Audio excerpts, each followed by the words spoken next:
ലോകകപ്പിന് മുൻപ് എന്തൊക്കെ ഇവൻറ്റുകൾ നടക്കുമോ അതുപോലെയുള്ള എല്ലാ ഇവൻറ്റുകളും ഈ പറയുന്ന കളിയുടെ ഭാഗമായിട്ടുണ്ടാവും. AR റഹ്മാൻ ഷോ ഉണ്ട്, നമ്മുടെ ഹനുമാൻ കൈൻ്റെ ഷോ ഉണ്ട്, അതുപോലെ ലോകത്തെ ഏറ്റവും വലിയ എയർ ഷോ നമ്മൾ പ്ലാൻ ചെയ്യുന്നുണ്ട്, നമ്മുടെ ഹെലിക്യാം ഷോ നമ്മൾ പ്ലാൻ ചെയ്യുന്നുണ്ട്. അതുപോലെ തന്നെ വിവിധ കലാപരിപാടികൾ നമ്മൾ പ്ലാൻ ചെയ്യുന്നുണ്ട്. അപ്പോൾ വലിയ രീതിയിലുള്ള ഒരു മിനി ലോകകപ്പ് എങ്ങനെ നടക്കുന്നു അതുപോലെയുള്ള ഒരു വലിയ പ്ലാനിങ് ആണ് ഇപ്പോൾ നടക്കുന്നത്. അപ്പോൾ 16-ാം തീയതിയും 17-ാം തീയതിയും നമുക്ക് മെസ്സി അടക്കമുള്ള അർജൻറ്റീന താരങ്ങളെയും ഓസ്ട്രേലിയ താരങ്ങളെയും കാണാനുള്ള വേദി നമ്മൾ കലൂർ അന്താരാഷ്ട്ര സ്റ്റേഡിയത്തിൽ ഒരുക്കുന്നുണ്ട്. അതുമായി ബന്ധപ്പെട്ട കാര്യം ഇതുമായി ബന്ധപ്പെട്ട കാര്യങ്ങളിൽ അപ്ഡേഷൻ കുറച്ചും കൂടെ കഴിഞ്ഞാൽ തരാം. അപ്പോൾ ടിക്കറ്റ് സെയിൽസുമായി ബന്ധപ്പെട്ട കാര്യങ്ങളെക്കുറിച്ച് ചോദിക്കുന്ന സമയത്ത് ടിക്കറ്റിലേക്ക് കടക്കുകയാണെങ്കിൽ ടിക്കറ്റ് നമ്മൾ ഈ 18-ാം തീയതി 19-ാം തീയതിക്കുള്ളിൽ ടിക്കറ്റ് സെയിൽസ് സ്റ്റാർട്ട് ചെയ്യും. അതിൻ്റെ പ്രഖ്യാപനം നാളെയോ മറ്റന്നാളോ ആയിട്ട് ഔദ്യോഗികമായി പ്രഖ്യാപിക്കും. അതോടുകൂടി ടിക്കറ്റ് സെയിൽസും സ്റ്റാർട്ട് ചെയ്യാം എന്നുള്ളതാണ് ഉദ്ദേശിക്കുന്നത്. ഇതിലിപ്പോൾ ഒരു പ്രേക്ഷക കമന്റ് ചെയ്യുകയാണ്, ഇനി സംശയമുള്ളവർ അങ്ങ് മെസ്സിയെ വിളിച്ച് ചോദിക്കുമെന്ന്. ഏതാണ്ട് അതുപോലെയായിരുന്നു കഴിഞ്ഞ 2 ദിവസത്തെ പ്രചരണം. നമ്മൾ ഈ സ്റ്റേഡിയം നവീകരണത്തിന്റെ വാർത്തകളൊക്കെ പുറത്തു വിടുമ്പോൾ അപ്പോഴും ഈ കുപ്രചരണങ്ങൾ നടക്കുന്നതെന്നാണ്. എല്ലാവരുടെയും സംശയം ഇപ്പോൾ തീർന്നു കാണുമല്ലോ. നവംബർ 17-ന് ഇതാ മെസ്സി പട കേരളത്തിലേക്ക് എത്തുകയാണ്. ശ്രീ ആന്റോ അഗസ്റ്റിൻ ടിക്കറ്റ് വിൽപ്പന തുടങ്ങാൻ പോകുന്നു എന്ന് പറഞ്ഞപ്പോൾ തന്നെ തുടങ്ങിയിട്ടുണ്ട്. എന്താണ് ടിക്കറ്റ് നിരക്ക്, ഞങ്ങൾക്ക് എല്ലാവർക്കും കാണാൻ പറ്റില്ലേ എന്നത്.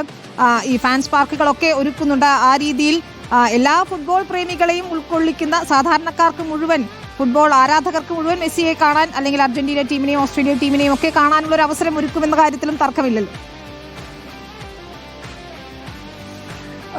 വിനീത, ഞാൻ നേരത്തെ പറഞ്ഞ ഒരു കാര്യം എന്ന് പറയുന്നത്, ഓരോ രാജ്യങ്ങൾ 10,000-4,000 കോടി രൂപ സ്പെൻഡ് ചെയ്തിട്ടാണ് ഓരോ രാജ്യങ്ങൾ അന്താരാഷ്ട്ര ഈ ഫ്രണ്ട്ലി മാച്ചുകൾ നടത്താറ്. ആ രാജ്യങ്ങളുടെ ഇൻവെസ്റ്റ്മെൻറ്റ് എന്ന് പറഞ്ഞാൽ അങ്ങനെയാണ്. നമ്മുടെ രാജ്യത്തെ സംബന്ധിച്ചിടത്തോളം അത്രയും വലിയൊരു ഇൻവെസ്റ്റ്മെൻറ്റ് നടത്തി ഒരു കളി കൊണ്ടുവരിക എന്ന് പറയുന്നത് അത്ര പ്രായോഗികമായ കാര്യമല്ല. അതുകൊണ്ടാണ് സാധാരണ അങ്ങനെയുള്ള ഇൻവെസ്റ്റ്മെൻ്റ് ഉള്ള കളികൾ കേരളത്തിലേക്ക് വരാത്തത്, അല്ല ഇന്ത്യയിലേക്ക് വരാത്തത്. നമ്മളെ സംബന്ധിച്ചിടത്തോളം ഏകദേശം 500 കോടി രൂപയ്ക്ക് അധികം നമ്മൾ ഇൻവെസ്റ്റ് ചെയ്തിട്ടാണ് ഈ പറയുന്ന കളി കേരളത്തിലേക്ക് കൊണ്ടുവരുന്നത്. നമ്മളെ സംബന്ധിച്ചിടത്തോളം 3-4 കാര്യങ്ങളെ നമുക്ക് ചെയ്യാൻ കഴിയുള്ളൂ. ഒന്നാമത്തെ കാര്യം എന്ന് പറയുന്നത് എന്താണ്? ഒന്നാമത് സ്പോൺസർഷിപ്പിൽ നിന്ന് പണം സമാഹരിക്കുക എന്നുള്ളത്. 2 ടിക്കറ്റിൽ കൂടെ പണം സമാഹരിക്കുക എന്നുള്ളത്.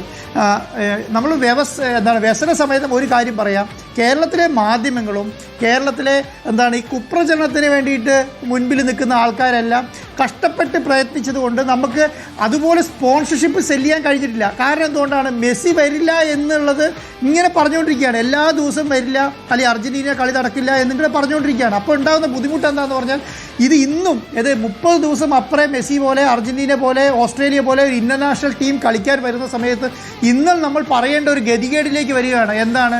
കേരളത്തിൽ അർജന്റീന കളിക്കുമെന്നുള്ളത്. അപ്പം ഒരു സ്പോൺസർഷിപ്പ് എടുക്കുന്ന ആൾക്കാരെ സംബന്ധിച്ചിടത്തോളം വരില്ലയോ ഇല്ലയോ എന്നുള്ള ആകാംക്ഷ ഉണ്ടാവുമല്ലോ.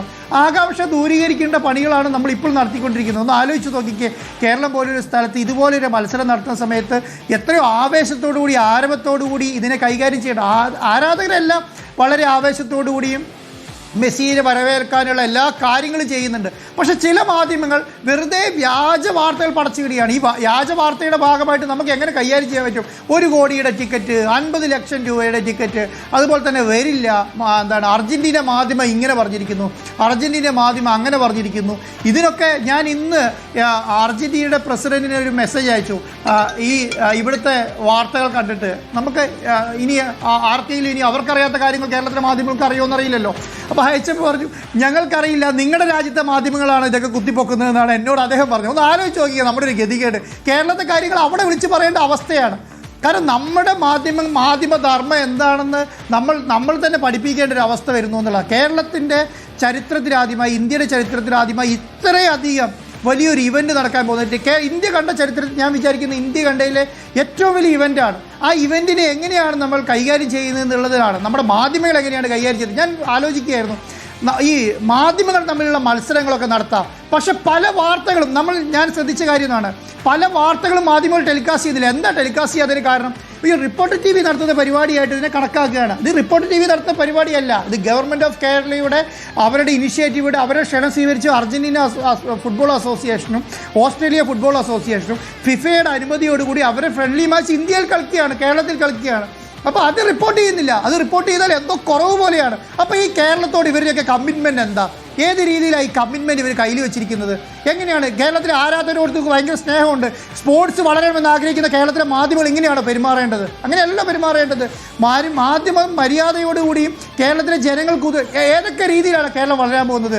സ്പോർട്സിൻ്റെ കാര്യത്തിൽ, ടൂറിസത്തിൻ്റെ കാര്യത്തിൽ, എല്ലാ കാര്യങ്ങളിലും വളരില്ലേ? കേരളത്തിലേക്ക് ലക്ഷക്കണക്കിന് ആൾക്കാരുടെ ഒഴുക്കുണ്ടാവില്ലേ? കേരളത്തിൽ ഇന്ന് ഈ സമയത്ത് ഈ 15, 16, 17 തീയതികളിൽ കൊച്ചിയിലുള്ള ഒരു ഹോട്ടലുകൾ അവൈലബിൾ അല്ല, എല്ലാം സോൾഡ് ഔട്ടാണ്, എല്ലാ ഹോട്ടലുകളും സോൾഡ് ഔട്ടാണ്. ഇതൊക്കെ ജനങ്ങൾക്ക് ഉപകാരം ഉണ്ടാവില്ലേ? എത്രയോ കച്ചവടം കൂടും നമ്മുടെ രാജ്യത്ത്. ഇതെന്താ കേരളത്തിലെ മാധ്യമങ്ങൾ മനസ്സിലാക്കാത്തത്? ഇത് മനസ്സിലാക്കി ഇതിനെ സപ്പോർട്ട് ചെയ്ത് വാർത്തകൾ ചെയ്യുകയല്ലേ വേണ്ടത്?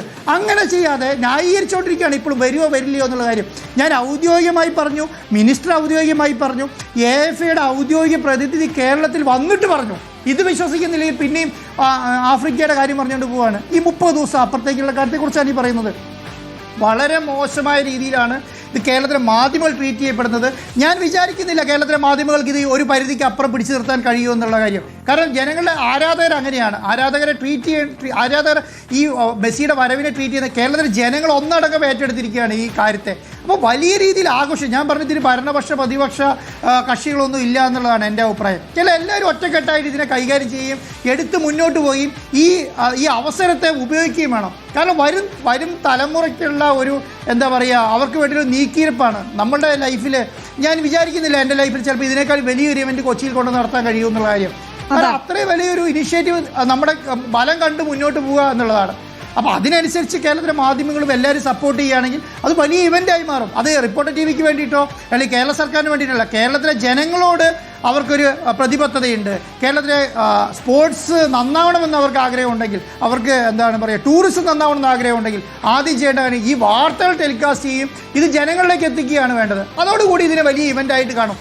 ഇപ്പോഴും വരില്ല എന്ന് പറഞ്ഞാൽ എന്നെ വിശ്വസിച്ച് നിങ്ങൾ പറയൂ, അല്ലെങ്കിൽ കേരള സർക്കാരിനെ വിശ്വസിച്ച് പറയൂ, അല്ലെങ്കിൽ അറ്റ്ലീസ്റ്റ് അർജൻറ്റീനയിലെങ്കിലും വിശ്വസിക്കുക. അവർ തന്നെ പറഞ്ഞു, അവരെ ഒഫീഷ്യൽ പേജിൽ അവർ അനൗൺസ് ചെയ്ത് കഴിഞ്ഞു ഞങ്ങൾ കേരളത്തിൽ വന്ന് കളിക്കാൻ പോവുകയാണെന്ന്. അതിനപ്പുറം ഇനി എന്താണ് വേണ്ടത്? എന്നിട്ട് ചർച്ച ചെയ്തുകൊണ്ടിരിക്കുകയാണ്. അവർ പറയാത്ത കാര്യങ്ങളാണ് കേരളത്തിൽ ചർച്ച ചെയ്യുന്നത്. ഒരു അടിസ്ഥാനമില്ലാത്ത വാർത്തകളാണ് ഇപ്പോൾ വന്നുകൊണ്ടിരിക്കുന്നത്. ടിക്കറ്റിൻ്റെ കാര്യത്തിലാണെങ്കിലും ഒരു അടിസ്ഥാനമില്ലാത്ത വാർത്തകളാണ്. അതുപോലെ തന്നെയാണ് അർജൻറ്റീന ആഫ്രിക്കയിൽ കളിക്കാൻ പോകുന്നു എന്നുള്ള കാര്യത്തിനകത്തും ഒരു അടിസ്ഥാനമില്ലാത്ത വാർത്തകളാണ് വരുന്നത്. 100% നമുക്ക് ഉറപ്പിക്കാം ഈ കളികൾ മുന്നോട്ട് കേരളത്തിൽ നടക്കും എന്നുള്ള കാര്യത്തെക്കുറിച്ച്.